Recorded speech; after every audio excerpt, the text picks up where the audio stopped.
Marcos, capítulo 13, do verso 24 ao verso 37. A palavra do Senhor nos diz assim: Mas naqueles dias, após aquela tribulação, o sol escurecerá e a lua não dará a sua luz. As estrelas cairão do céu e os poderes celestes serão abalados. Então se verá o Filho do Homem vindo nas nuvens com grande poder e glória. Ele enviará os seus anjos e reunirá os seus eleitos dos quatro ventos, dos confins da terra até os confins dos céus. Aprendam a lição da figueira. Quando seus ramos se renovam e suas folhas começam a brotar, vocês sabem que o verão está próximo.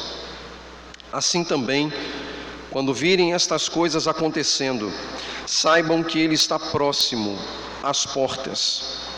Eu lhes asseguro que não passará esta geração até que todas estas coisas aconteçam. Os céus e a terra passarão, mas as minhas palavras jamais passarão. Quanto ao dia e à hora, ninguém sabe, nem os anjos no céu, nem o Filho, senão somente o Pai. Fiquem atentos, vigiem, vocês não sabem quando virá esse tempo. É como um homem que sai de viagem. Ele deixa sua casa, encarrega de tarefas cada um dos seus servos e ordena ao porteiro que vigie. Portanto, vigiem, porque vocês não sabem quando o dono da casa voltará. Se à tarde, à meia-noite, ao cantar do galo ou ao amanhecer. Se ele vier de repente, que não os encontre dormindo. O que lhes digo, digo a todos: vigiem. Esta manhã, meus irmãos, eu quero lhes falar com base no tema Paradoxos de uma certeza. Podem assentar.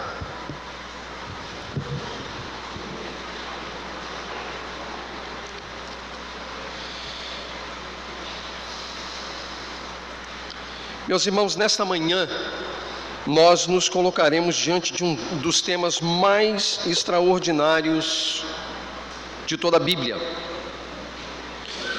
E olha que as Escrituras têm uma grande quantidade de temas extraordinários. Nós trataremos nesta manhã do glorioso tema do retorno de nosso Senhor Jesus Cristo, do tema que é a nossa esperança, que é fonte de consolo para a igreja. Nós consideraremos algo que é histórico, que é sublime e que foi prometido por nosso Senhor Jesus Cristo.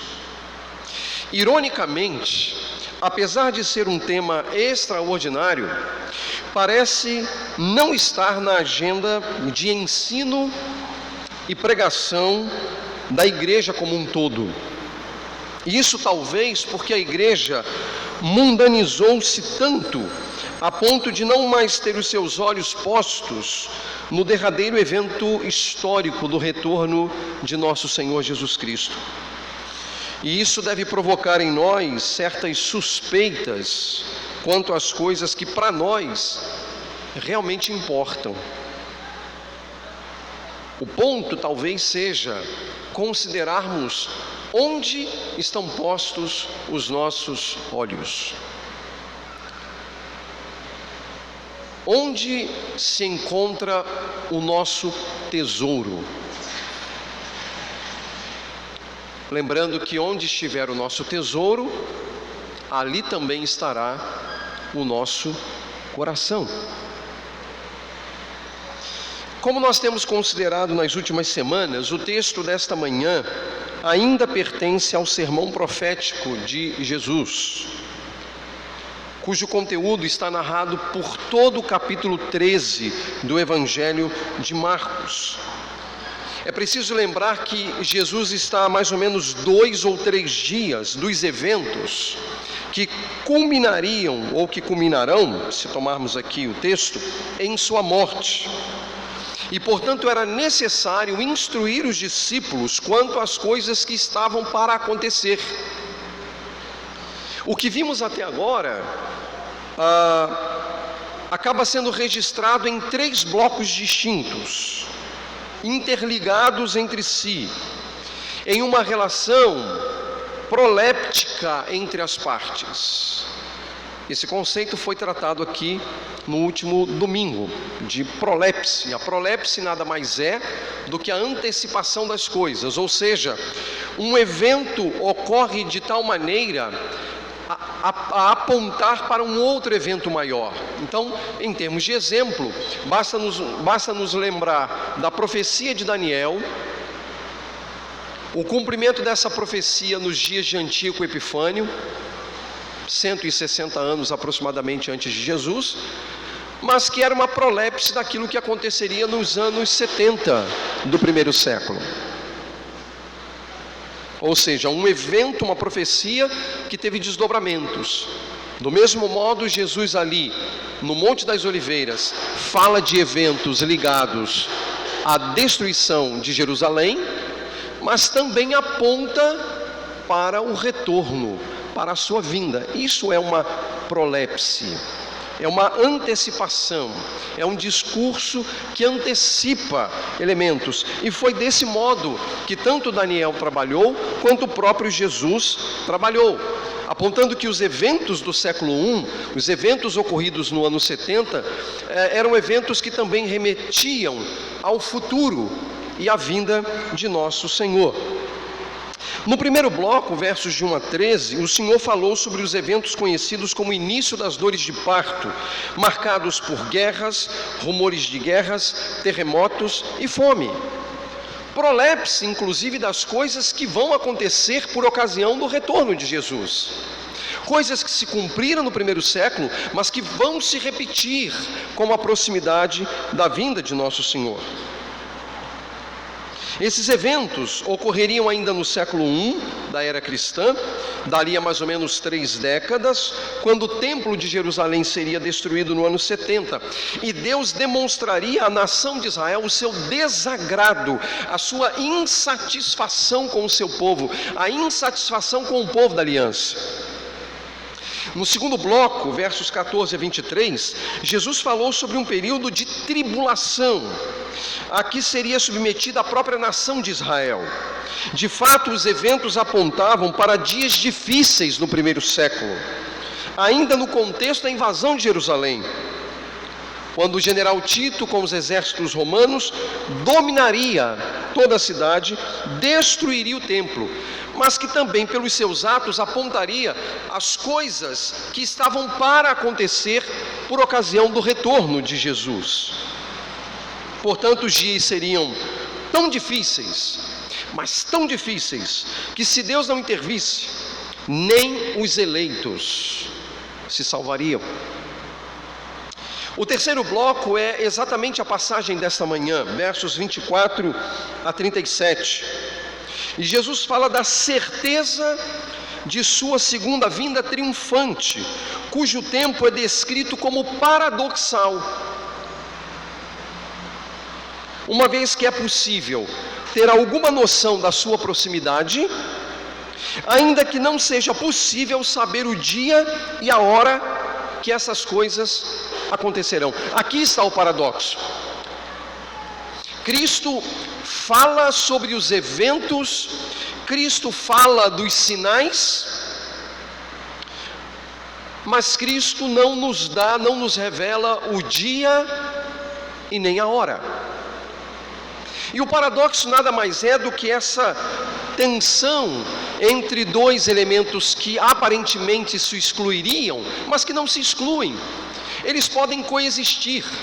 É possível, portanto, nós considerarmos os sinais e ainda assim não sabermos nem o dia e nem a hora. É nisso que consiste o paradoxo. Esse é o paradoxo. O fato é que a segunda vinda de nosso Senhor é dada por Ele como certa. É uma verdade inviolável.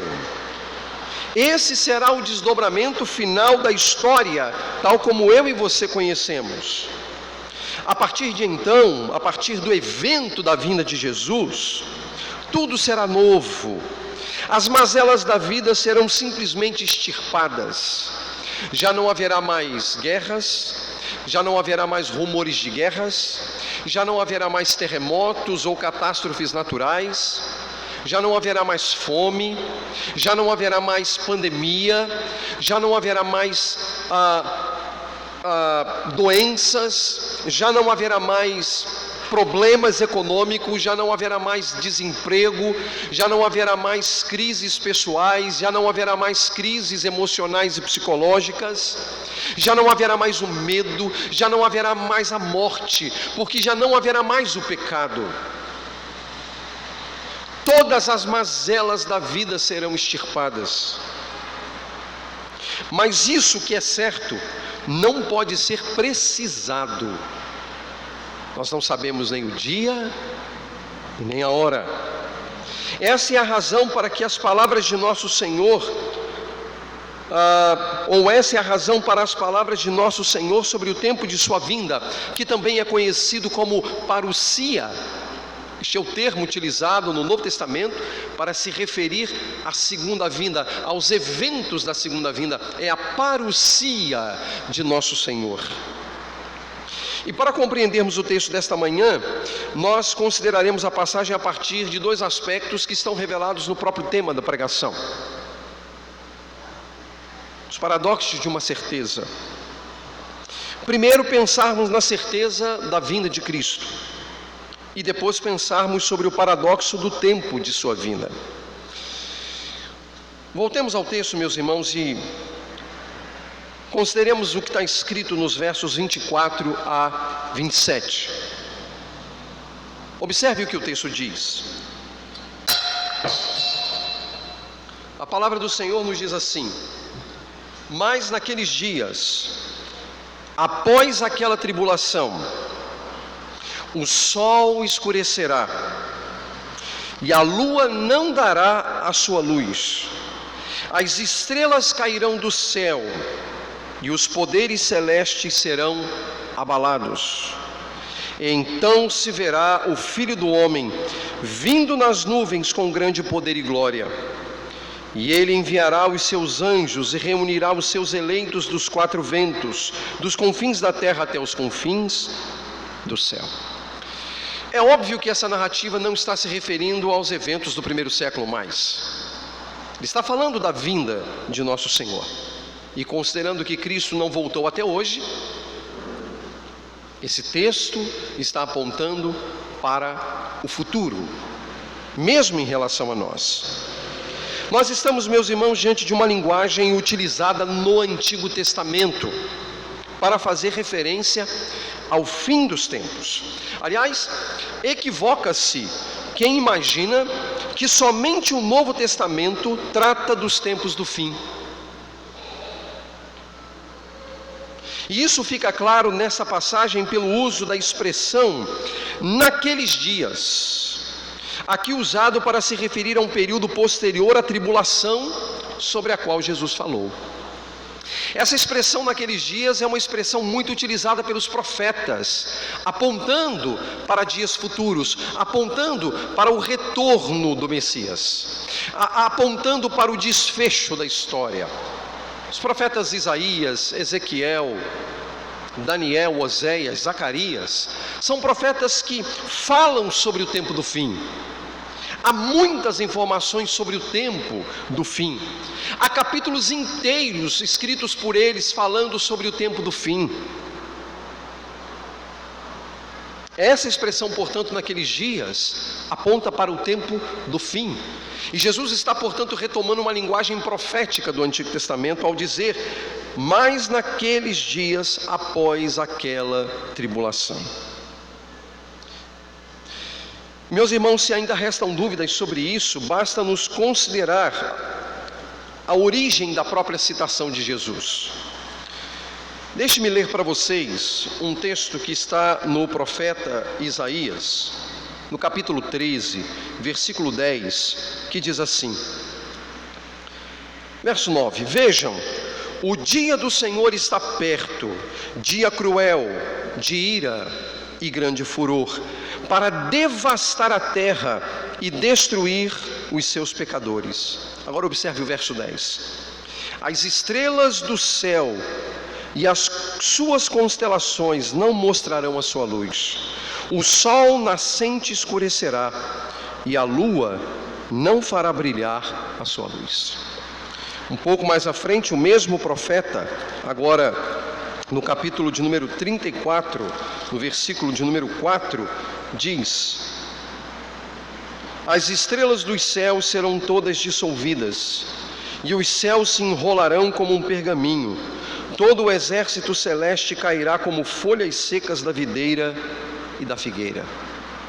Observe que quando Jesus menciona o sol escurecerá e a lua não dará sua luz, as estrelas cairão do céu e os poderes celestes serão abalados, ele está citando passagens do Antigo Testamento e vinculando essas passagens do Antigo Testamento com aquilo que está para acontecer no futuro, relacionado à sua vinda.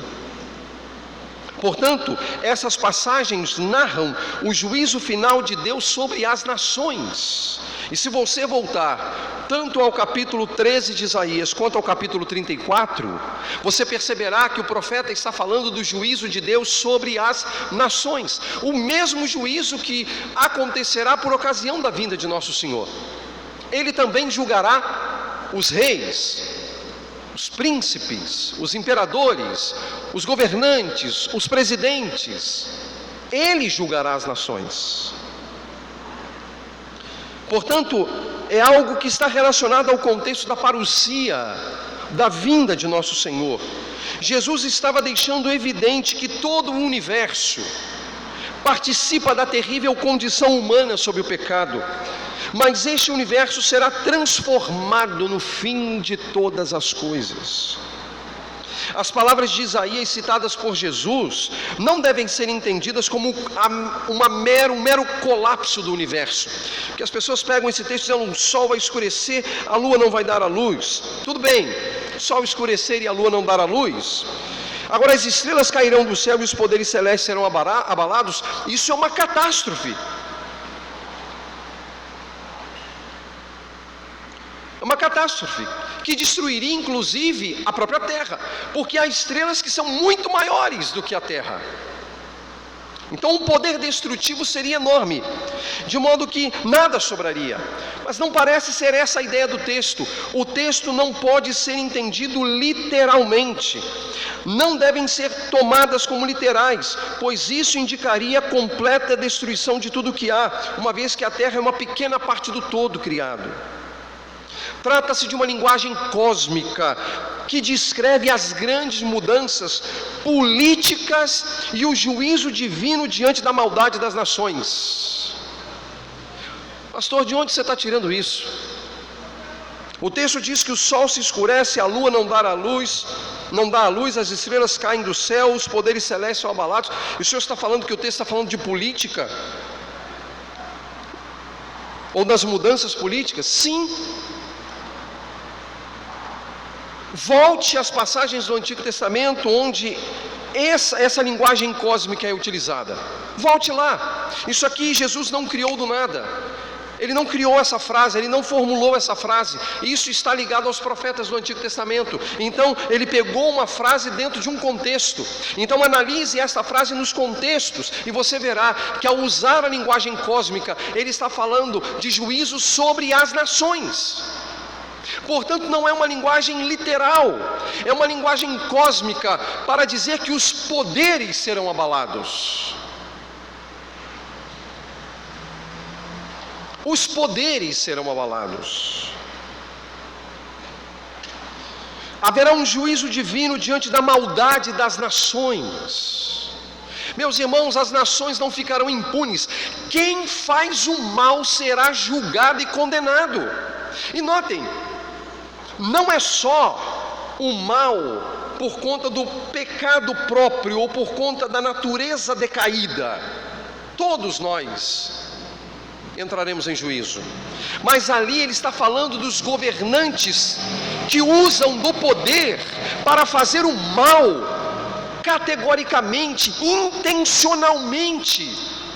Meus irmãos, eu não sei para você, mas isso é altamente consolador diante do mundo caótico que a gente vive, onde nós vivemos um caos moral, um caos político, um caos religioso, onde não dá para desconfiar as ideologias que existem por detrás, onde não dá para desconfiar que as pessoas são capazes de fazer um mal por conta do poder que possuem. Isso não ficará impune. Deus julgará. Deus julgará.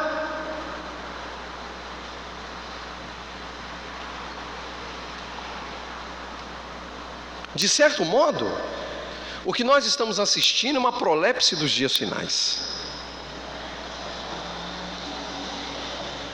O uso do poder para o mal.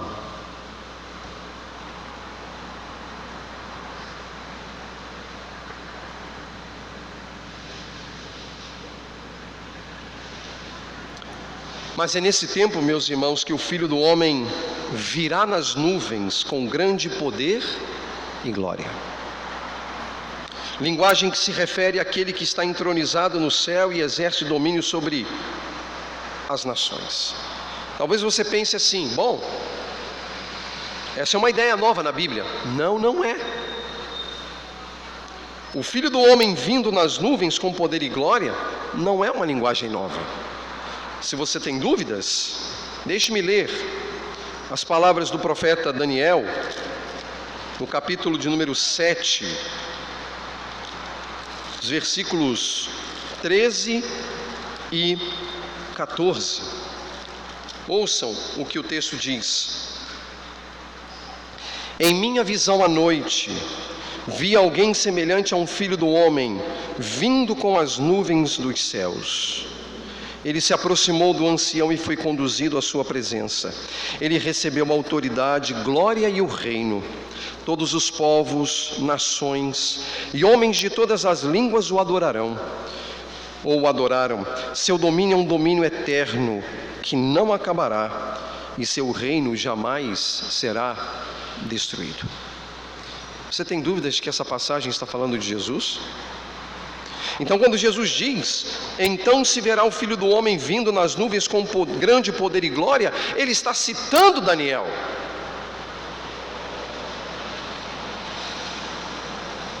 Portanto, a vinda, o retorno, não só a primeira vinda, não só a vinda do Messias prometido para salvar, mas o retorno do Messias, a segunda vinda do Messias, é predita no Antigo Testamento. Há inúmeras passagens, algumas das quais lidas aqui já. O Filho do Homem virá nas nuvens com grande poder e glória. Talvez até essa imagem possa remeter ao Êxodo, quando Deus seguiu com o povo durante o dia numa coluna de nuvem e à noite numa coluna de fogo. A nuvem como a manifestação de Deus e a presença de Deus, uma epifania. E aí o texto diz que ele então enviará os anjos que virão com ele. E eles reunirão os eleitos, isto é, agora judeus e gentios. Lembrem-se que no domingo passado nós tomamos a palavra eleitos para fazer uma relação com o povo de Israel especificamente por conta do contexto. Mas agora ele está falando da segunda vinda. Então nos é autorizado pensar numa expectativa um pouco mais ampla.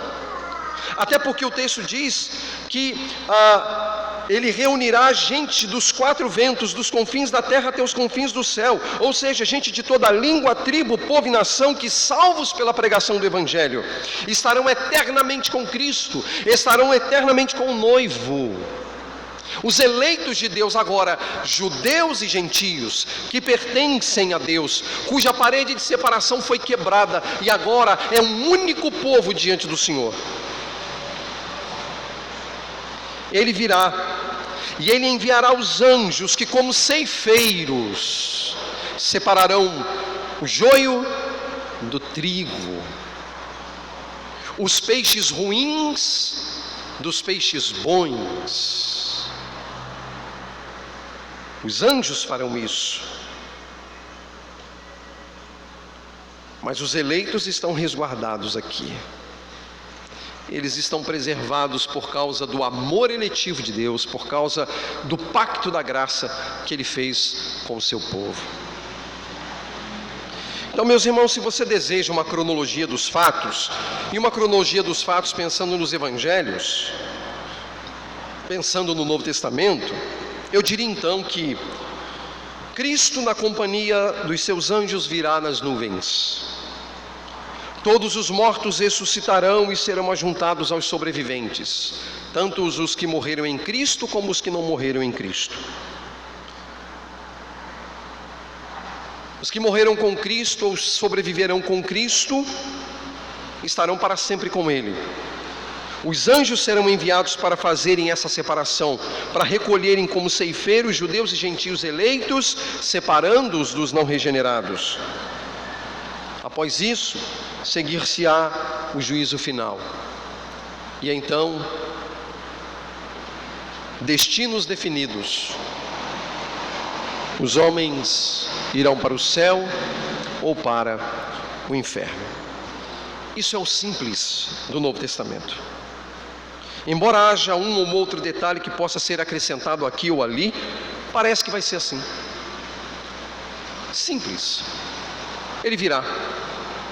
Seus anjos recolherão os seus eleitos para estarem para sempre com Ele, tanto dentre os que morreram, como entre os que estarão vivos por ocasião de sua vinda. E sentença estabelecida, os eleitos estarão para sempre com o Senhor. Isso é certo. Ele empenhou a sua própria palavra. Mas há o paradoxo do tempo. Quero que você acompanhe versos 28 em diante.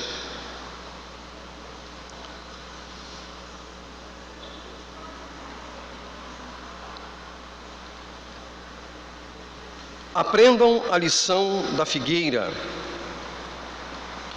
Quando seus ramos se renovam e suas folhas começam a brotar, vocês sabem que o verão está próximo.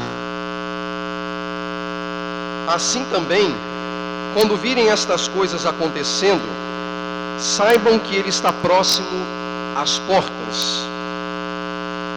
Eu lhes asseguro que não passará esta geração até que todas essas coisas aconteçam. Os céus e a terra passarão, mas as minhas palavras jamais passarão.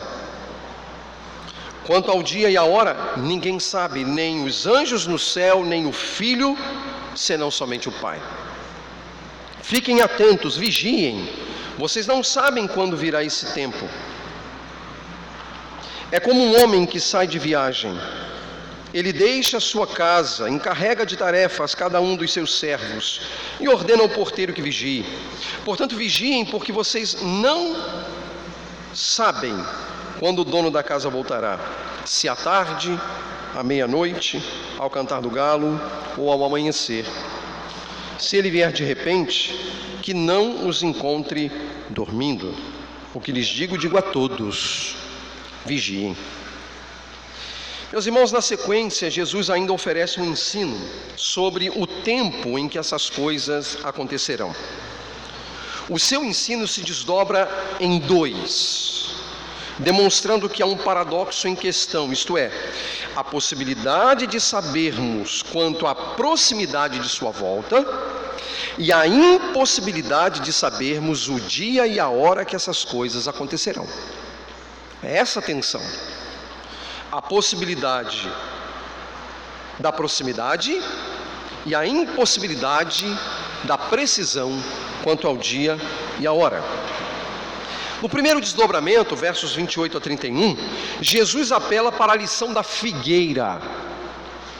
É preciso lembrar que Jesus está no Monte das Oliveiras. E seus discípulos estavam com ele no Monte das Oliveiras, diante do templo. Mas ali também havia figueiras, alguns pés de figo. E ao usar essa linguagem, qualquer judeu seria capaz de alcançar a compreensão do que ele estava dizendo. Israel, meus irmãos, era a terra, é a terra das figueiras. Portanto, elas têm um comportamento próprio, e Jesus queria utilizar este comportamento próprio das figueiras para ensinar algo. E qual é o elemento aqui destacado? Os ramos delas se renovam, as folhas começam a brotar como indícios de que o verão está chegando. Portanto, período da primavera, ali na fase final da primavera, os ramos começam a se renovar, as folhas começam a brotar, apontando a proximidade do verão, de que ele está às portas. Da mesma maneira, com esse ensino, Jesus estava dizendo que quando eles vissem essas coisas acontecendo, eles deveriam saber que sua vinda estava próxima, às portas. Para a igreja, portanto, é um sinal da proximidade da vinda de nosso Senhor. Nos versos 30 e 31, Jesus empenha a sua palavra quanto às coisas ditas aos seus discípulos. No verso 30, nós encontramos que a geração não passaria até que todas as coisas acontecessem. E aí, isso pode nos causar um certo desconforto, uma certa apreensão, porque quando a gente fala de geração, a gente pensa de modo contemporâneo, até porque o texto diz assim: eu lhes asseguro que não passará esta geração até que todas as coisas aconteçam. Bom, Jesus estaria falando então da geração dele e da geração dos ouvintes dele. Seria uma leitura inicial.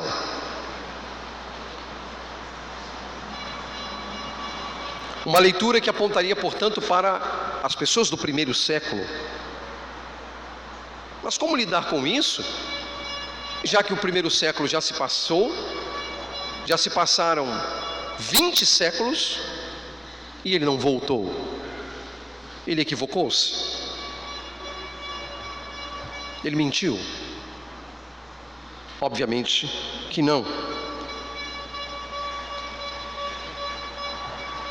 Embora haja o elemento da prolepse, de que o termo possa ser uma antecipação daquela geração futura, a própria palavra geração, ela é encontrada no Antigo Testamento para falar do povo de Israel, sem uma preocupação com um corte histórico. Por exemplo, se eu digo ou você diz: olha, a minha geração, ela fazia ou fazia isso quando a gente era pequeno. Bom, você está fazendo um corte histórico, que pode não ser a sua geração. Só que no Antigo Testamento, o uso da palavra geração pode ser feito sem o corte histórico, mesmo com a utilização do pronome esta. Por exemplo, deixe-me ler uma passagem que está em Deuteronômio capítulo 32. Você vai lembrar que Deuteronômio 32 é a despedida de Moisés. O povo já está prestes a entrar na terra prometida. E lá no capítulo 32, no verso 5, diz assim: seus filhos têm agido corruptamente para com eles, e não como filhos que vergonha, são geração pervertida e transviada. É assim que retribuem ao Senhor, povo insensato e ignorante. Não é Ele o Pai de vocês, o seu Criador, que os fez e os formou? Bom, qual é o ponto aqui? Moisés está falando com uma geração que não foi a que saiu do Egito. Não é. Você vai lembrar que a geração que saiu do Egito, com exceção de Josué e Calebe, só dos dois, e olha que saíram aos milhares e milhares, quiçá milhões, ou quiçá milhão de hebreus do Egito. Apenas Josué e Calebe, daquela geração que saiu, entrou na terra prometida 40 anos depois. O restante era a geração seguinte. Mas observe que ele utiliza a palavra geração para dar conta das gerações, das duas gerações, ambas desobedientes. O verso 20 do mesmo capítulo diz: esconderei o meu rosto deles, disse, e verei qual o fim que terão, pois são geração perversa, filhos infiéis. Mais uma vez ele faz assim. O próprio livro de Salmos, meus irmãos, ele utiliza o conceito de geração no mesmo sentido. Quando o texto no capítulo 12 de Salmos, no versículo de número 7, diz assim: Senhor, Tu nos guardarás seguros e dessa gente nos protegerás para sempre. A NVI traduz como e dessa gente nos protegerás para sempre, mas seria e dessa geração, seria a tradução. Nos protegerás para sempre. Mas se a geração é um recorte histórico, para que utilizar para sempre, se a ideia de para sempre é uma ideia de que aponta para a eternidade? Capítulo 78 de Salmos agrega algo mais sobre esse aspecto. Ele diz lá no verso 8: eles não serão como os seus antepassados, obstinados e rebeldes, povo de coração desleal para com Deus, geração de espírito infiel, que na verdade aqui traduzido por gente de espírito infiel. Então, mais uma vez, a palavra geração, ela é utilizada para falar do povo de Israel, da existência de Israel. Bom, nesse aspecto, meus irmãos, o termo então faria referência à nação, independente do recorte histórico, independente do período cronológico. E de acordo com um exegeta do Novo Testamento, um comentarista do Novo Testamento, chamado William Hendrickson, ele diz assim: o significado provável dessa passagem é que esta geração, ou seja, o povo judeu, não deixará de existir até que todas as coisas que Jesus predisse tenham acontecido. Essa é a conclusão dele. A conclusão dele, e não só dele, é de que ali Jesus estava falando que apesar de todo o caos que a nação passaria no primeiro século, e toda a destruição imposta a Jerusalém, e toda a fome, e todo o caos, e toda a morte, Deus ainda iria manter o povo de Israel. E a pergunta que eu faço a vocês é: e não é verdade?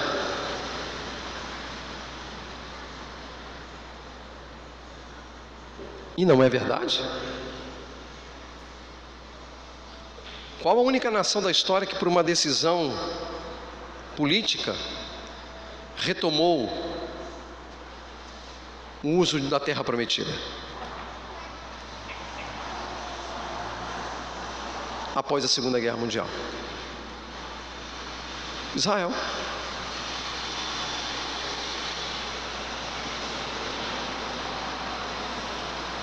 Deus mantém Israel. Ou você acha que isso aconteceu por quê? Você já viu o tamanho de Israel, geograficamente falando, e os países no entorno dele, em que todos guerreiam contra ele? Por que ele sobrevive?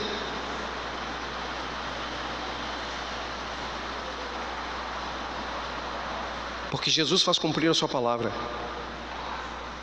O povo de Israel, por causa da aliança feita com Abraão, Isaque e Jacó, será preservado como nação até o final dos dias. Embora só será salvo, como disse aqui na semana passada, aqueles dentre os israelenses que crerem. Eles não serão salvos porque são israelenses.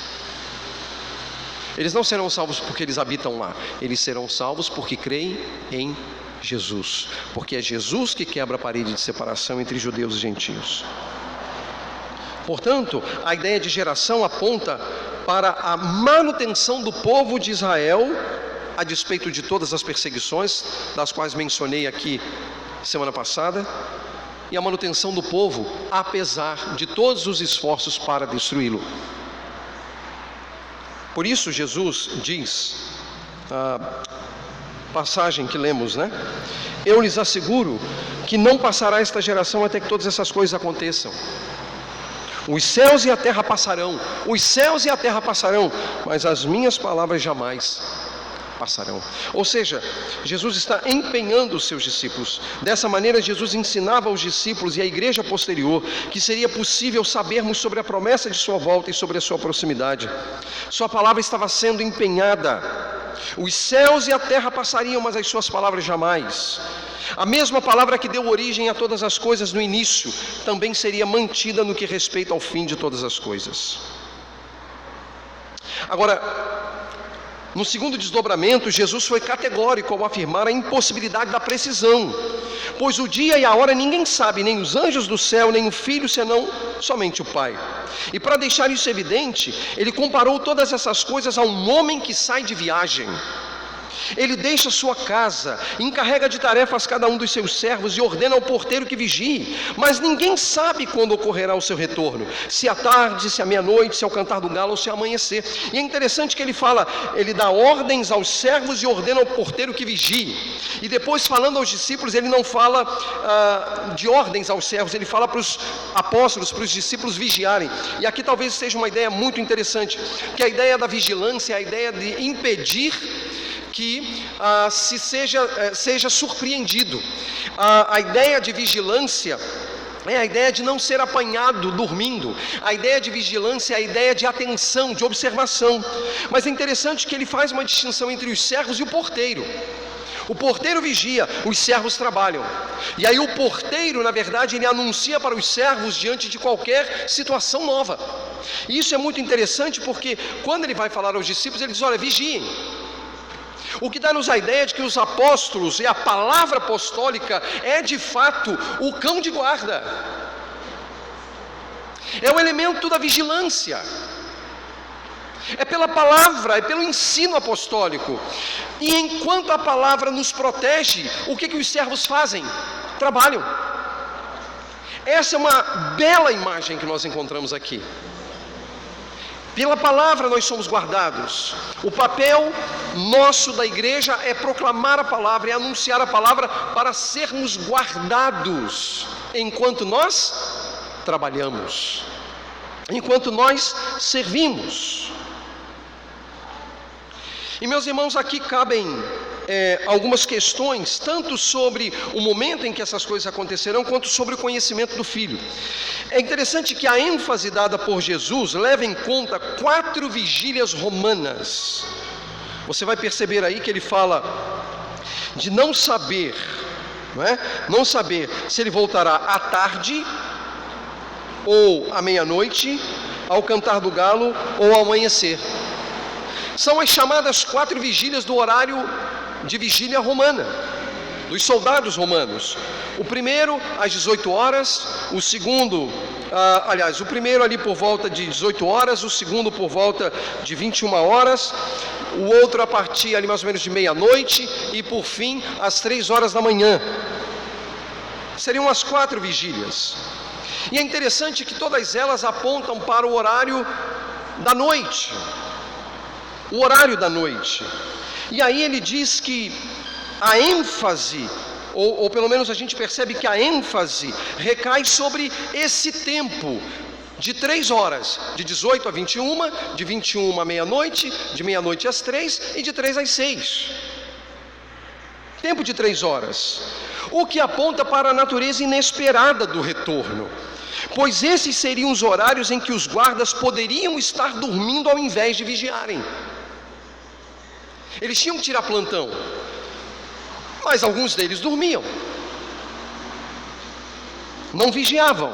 E Jesus vai pegar essa ideia para mostrar que essa realidade pode ser a minha realidade e a sua também. Ele não fala do meio-dia, ele não fala de 2 horas da tarde, ele fala da madrugada, ele fala do horário da noite. Precisamos estar atentos. É bem categórico isso, apontar para um horário em que nós diríamos que deveríamos estar dormindo. Mas ele diz: não, vigiem, vigiem. Outro aspecto, meus irmãos, aqui importante, e que é uma pergunta que normalmente nós fazemos, e nós lidamos com essa pergunta o tempo inteiro, é quanto ao conhecimento de Jesus sobre o dia e a hora. O texto diz assim que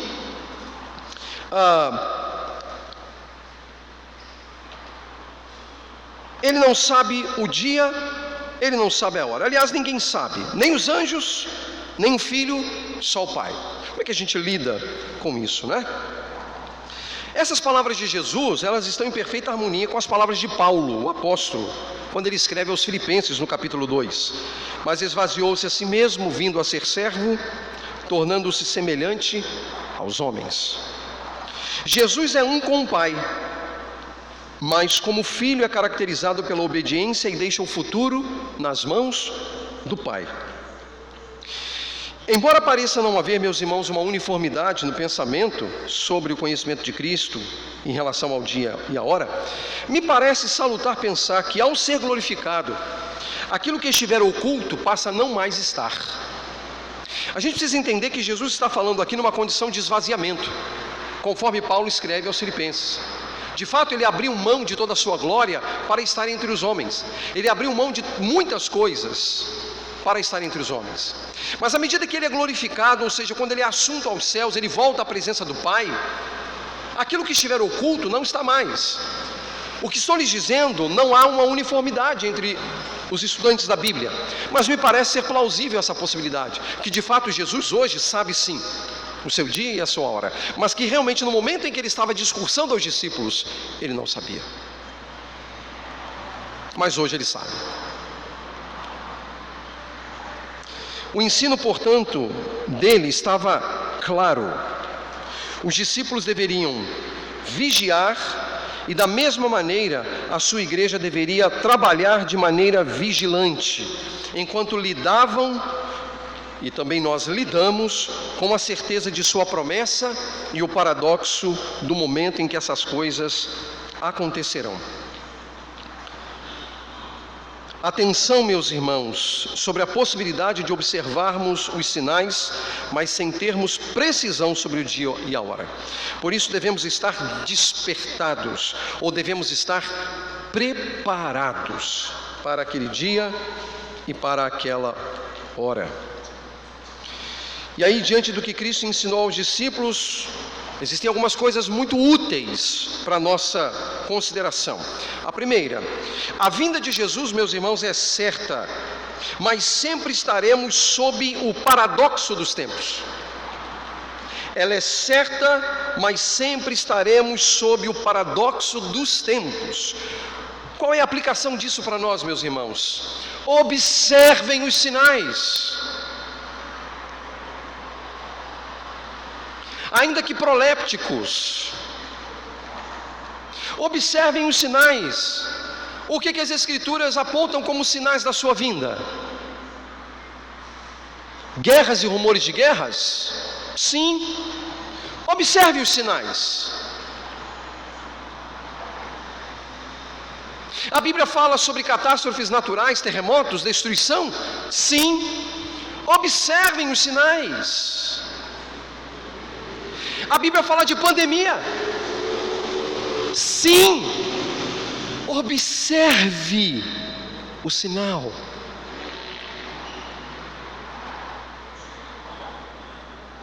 A Bíblia fala de maldade dos governantes e das nações? Sim. Observem os sinais.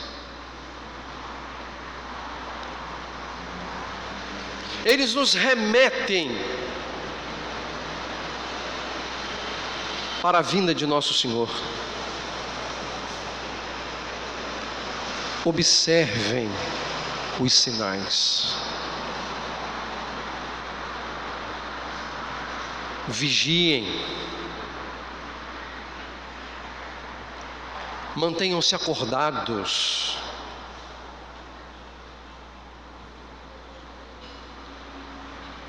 Sua vinda é certa. Faça deste tema um tema que o acompanhe.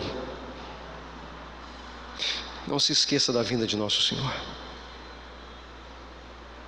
E viva diante da iminência da sua volta. Isso pode mudar consideravelmente as prioridades da sua vida. Segundo, diante da expectativa da segunda vinda de Cristo, que é certa, é inviolável, a igreja deve vigiar e deve trabalhar. A igreja precisa vigiar e trabalhar.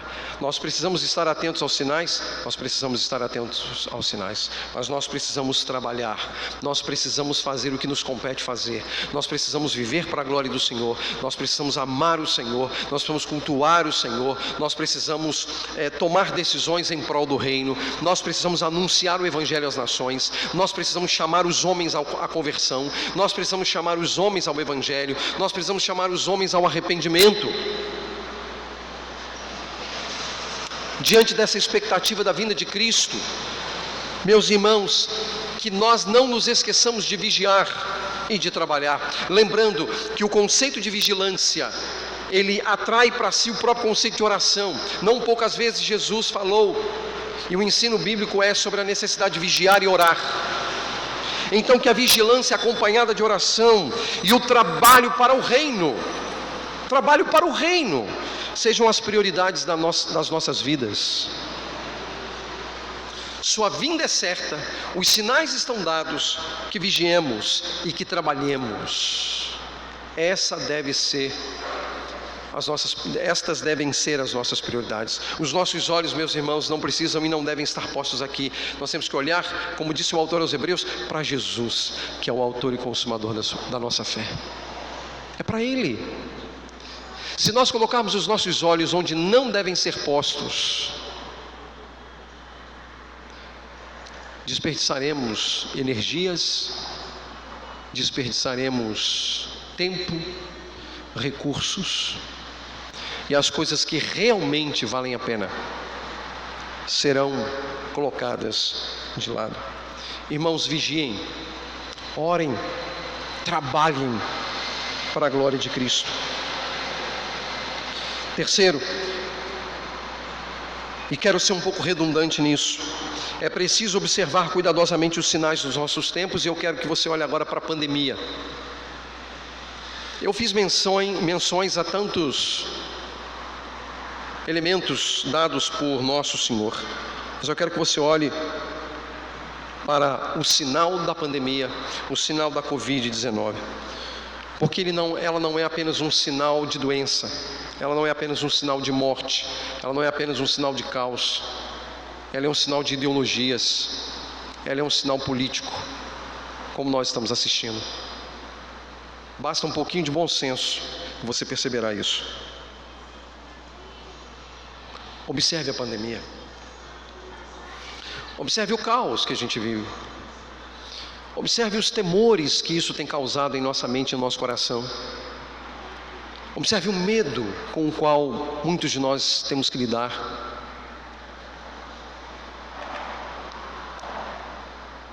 Observe as notícias que temos recebido.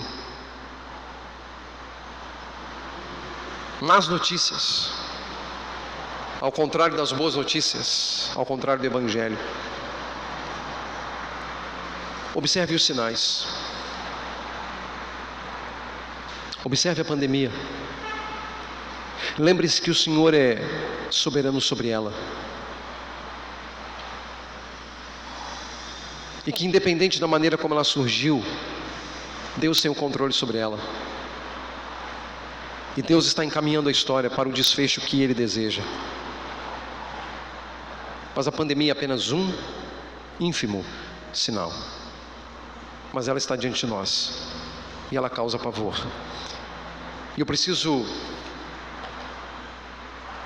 a bem da nossa saúde emocional, eu preciso dizer isso. Não seja transmissor de más notícias.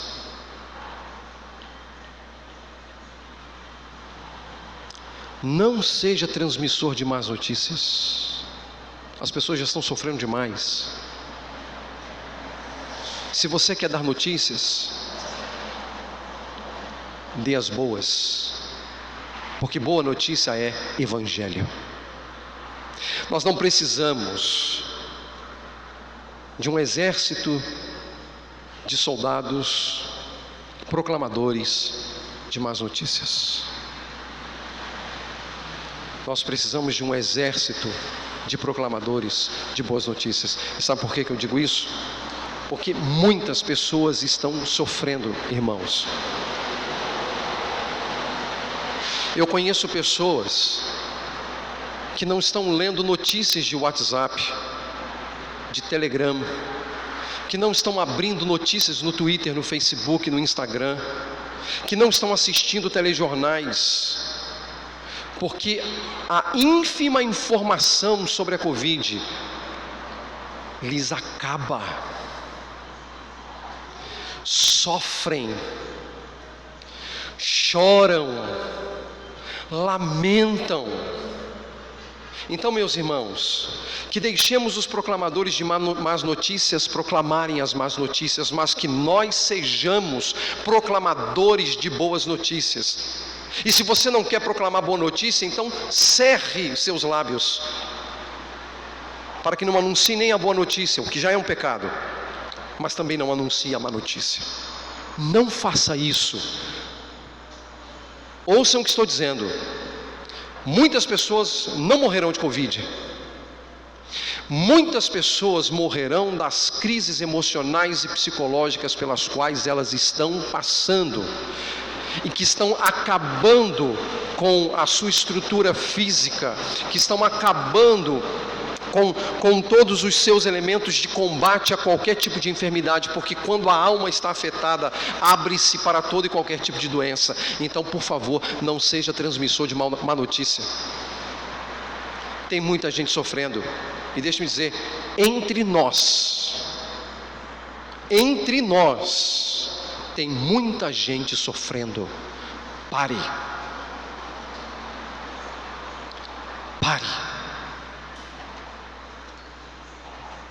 Se alguém quiser saber uma notícia, a gente sabe onde a gente vai.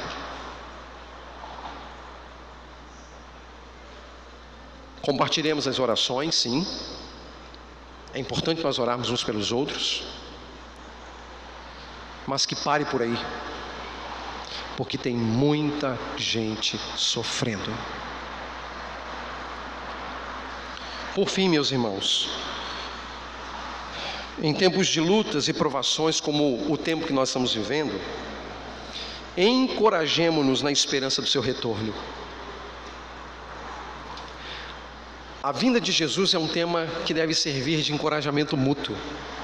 Eu não sei você, mas é um tema que eu amo.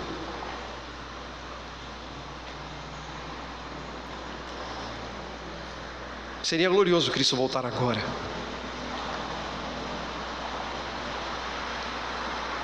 Seria glorioso Ele vir com seus anjos nas nuvens, recolhendo os eleitos dos 4 cantos da terra, os salvos. Ressuscitando os mortos para serem unidos a nós. Na linguagem do Apocalipse, ao som da última trombeta, para estarmos para sempre com Ele. Isso deve nos encorajar.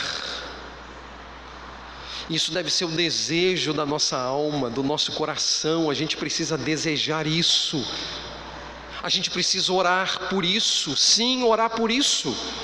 Não se esqueça das palavras finais do Apocalipse, quando é dito uma oração: Maranata, a hora vem, Senhor Jesus.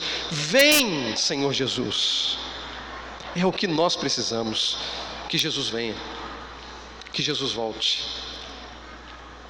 Que Ele recolha os seus para estar para sempre com Ele. Mas enquanto esse dia não chega, que nós nos encorajemos mutuamente e aguardemos o glorioso dia de Cristo.